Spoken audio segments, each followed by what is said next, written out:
Hello there, my name is PolishLynx. Welcome back to Seduce Me the Otome, and well, I guess we know what it's going to. Well, at least we know what's the way we wanted to achieve now. It's Diana, right? Besides, we can't achieve anything with boys, which is good because that was the plan. Not the boys. The ending with any girl, and we had 3 in the game. However, from what I think, we have only one possibility now, so keep your fingers crossed, and we are getting Diana. The day then became filled with Diana teaching me about magic. Even when the day ended, I needed to learn more. I began to crave it. I begged Diana to stay, despite knowing our deal. Diana, despite promising to only stay a day, agreed to stay longer, tell me more. Soon days passed by, filled with lessons and examples of magic. Knowing that I would be missed at school, Diana quickly took care of making sure I wasn't missed. Using a simple spell, as she called it, she created an illusion of me to go in my place. It was real to humans and acted just like me, but was like a ghost to demons. I kinda wished I would remember that spell. She told me of vampires, creatures that looked just like humans who had an inner hierarchy. There were 4 types of vampires, but all of them were under oath by the rule of words not to hunt humans. It was strange and it felt like a fictional novel, but Diana promised that vampires were not like the books. Not like in the books, probably. They had adapted to living with humans, creating a formula that allowed them to walk around during the day. They even had a blood bank as currency and made synthetic blood to quench their thirsts. They had real blood to drink, of course, but they got it either through hospital blood drives or black market means. It was surreal. Devils were as chaotic as Malik's was, but they were still all under the command of the very powerful fallen angel and devil king Satan.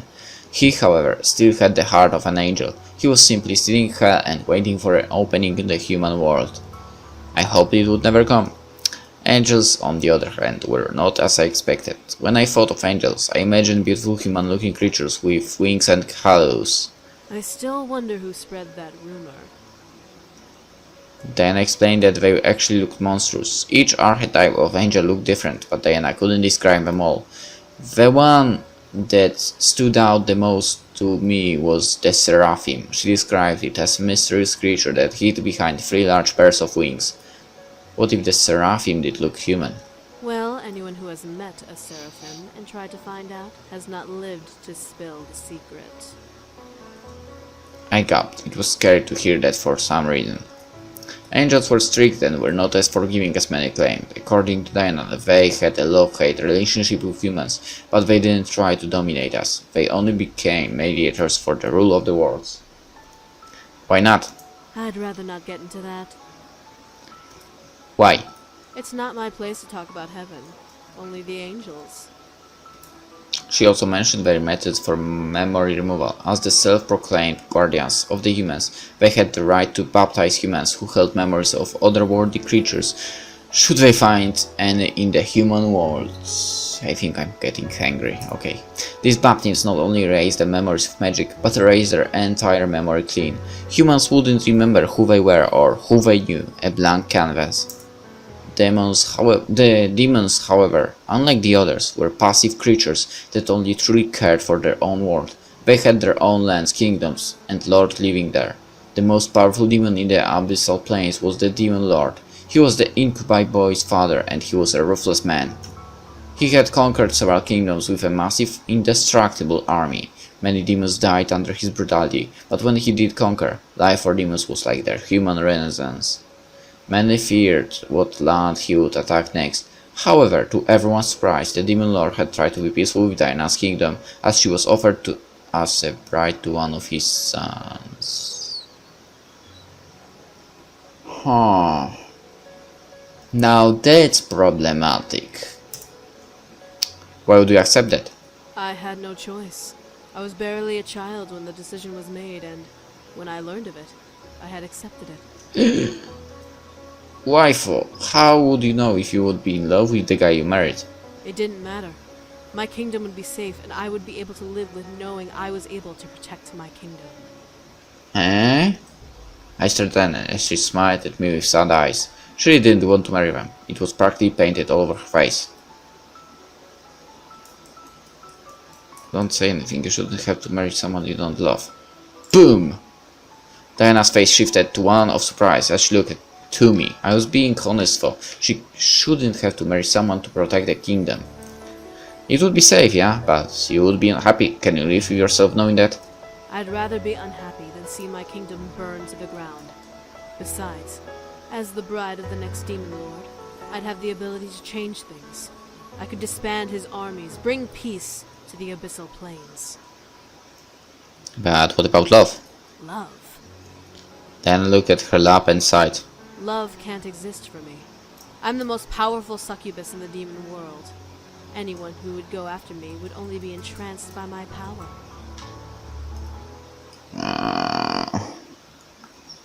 I am not?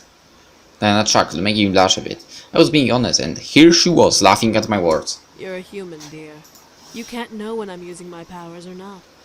I could be using them now, making you interested in me to trust me. But you are not, are you? Diana then silenced herself. She stared at me. Knowing that her silence would give me my answer, I smirked at her. You like me? What?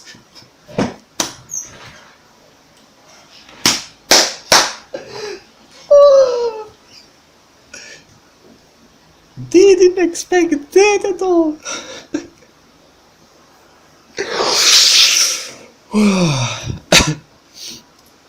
You like me. You definitely like me. I can't believe she said that. I do not. I'm merely fulfilling my end of the deal. I felt like a tease. She was being nice to me and wasn't using her powers over me because she liked me. It was too obvious. You like me. You like me. You like me. Where what I didn't expect was her taking my hand and forcing me closer to her. A mere inch separated our lips, but then I stared into my soul, made my mind go blank. Success for the fuckers! Yes! Yes! Finally got the ending I wanted. I barely remember what I was saying. Diana remained holding me. I didn't fight. She stared into my soul and I owed it. I was concerned and at the same time I was intrigued. Diana was indeed a beautiful woman. Seeing her up close made my face turn slightly red in embarrassment. At the moment, she could lean in and kiss me, maybe even take my energy. However, she didn't. You are interesting for a human. She then released me and stared at me, watching as I stared back at her with a red face. Did I like her? I shook my head. No way, that was impossible. We are just in business deal, nothing more. Is there anything else you wanted to know? I stared at her as I thought. Was there anything else I wanted to know? My memories were forfeit in the end, so everything was up for grabs. Yet I couldn't think of a single question to ask. Was that all I wished to know? No, there was nothing else I needed to know. I felt satisfied. That should be all. I understand. Diana stood and adjusted the bottom of her dress before smiling at me. I barely noticed how much time had passed between us. It felt like forever, yet I enjoyed learning more. I felt bad that I had to lose my memories. However, that was the deal and, according to Diana, demons never go back on their word. Well, if you don't mind, there's one place I need to visit and I'd rather visit it now than after I take your memories. I'll be gone from the area for quite a while anyway. Eh? Eh? Where do you need to go? A cemetery. There's something I need to do there. It's boring, sadly, but I need to do it. You need to come with so I can watch you. Why did she need to go to the cemetery? Did she have a human friend she needed to say goodbye to? Did she have to meet with another demon? Sure, let me... No need to get dressed up. It's just a brief visit. Diana snapped her fingers and the world melted into black. I stood and walked to be beside Diana, unsure of what was happening. Why wasn't the world spinning instead? Was the spinning a trick she did? I felt myself click my teeth in irritation at that thought. Soon the world grew back its colors and we were standing in a field I somehow recognized. I looked down and greeted it. At our feet was grandfather's gravestone. It was untouched and as clean as when I last remembered seeing it. Why were we here? Here we are. Here. I stared at Lena as she muttered a small incantation under her breath. In her hands formed a small vase with purple lilacs. She gently knelt down and placed them beside the grave. I had to pay my respects to this man. Why? Were you a friend of his? I needed to know. My mind began screaming. Something wasn't right. Why did she know him? How did she know he was dead? What was their relationship? What was going on? No, I wasn't a friend of his. I didn't even know him. Then why are you giving him flowers? Just answer. My mind began to screech louder in my head. What was it? Why? Why? Diana, why are you giving him flowers? You don't need to know. I highly doubt you knew this man. Yeah, I do. Diana stared wide-eyed at me, a mixture of fear and surprise mixed in her eyes. My heart began to squeeze tightly in my chest. Why was she looking at me like that? How do you know him? Answer my question? How? I said answer my question! I couldn't hold in my voice. I needed to hear her answer, and I didn't want to hear anything else. Anything other than her answer would infuriate me.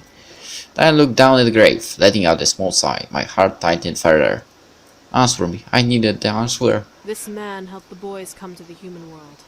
He opened a bridge and let them through, before sealing it with a part of his life force. There was more. I knew there was more. I remained silent as she took a breath. I had come to visit their castle one day, and when they told me that the boys were gone, I became frantic. Without the contract marriage, the demon lord would have had the freedom to march on my kingdom and conquer it. I couldn't. So Return. Go back. I had come to visit their castle one day, and when they told me that the boys were gone, I became frantic. Without the contract marriage, the demon lord would have had the freedom to march on my kingdom and conquer it. No. I couldn't let that happen. No. It's his part of the family that screw up, so why? So I tried to find a way here. I searched the castle during my brief visit, trying to find out where the boys went. I found it. This man left behind a small trace of his spell, small enough to be undetected by the inhabitants of the castle. Then looked to me, a look of pain on her face that made me already pained, hurt, feel like it was punctured by needles. Demon magic is best with consent, but takes more energy when forced.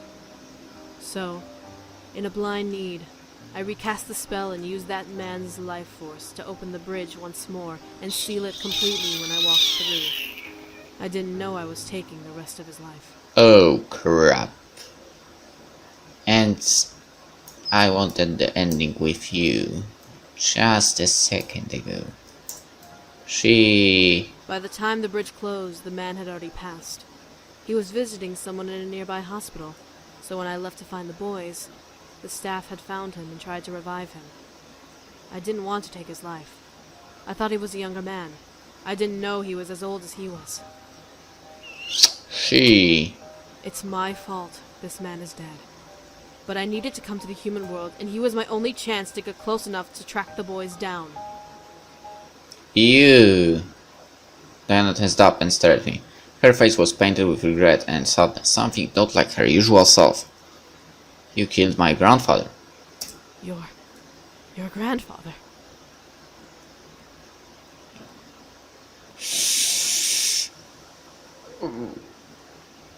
Okay, a man would attack another man. A girl would... What would a girl do? Run? I need to leave. I need to go. I quickly turned and ran. Hearing Diana called out for me from behind. Wait! I ran. I didn't look back. I couldn't look back.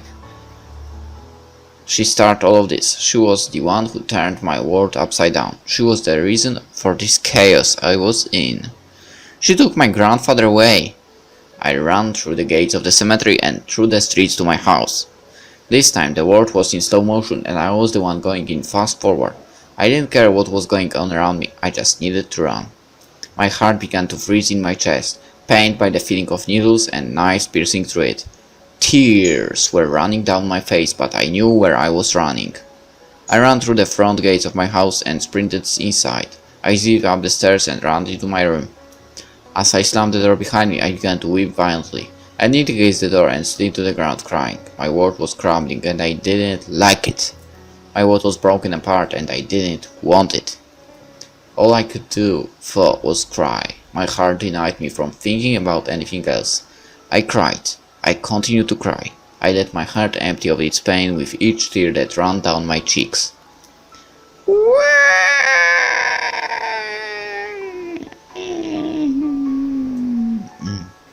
My scream echoed through my room, bouncing around and reverberating into my tears. I didn't care if it hurt to hear it. I didn't care about anything anymore. All I cared about was crying. I carried to the ball and cried.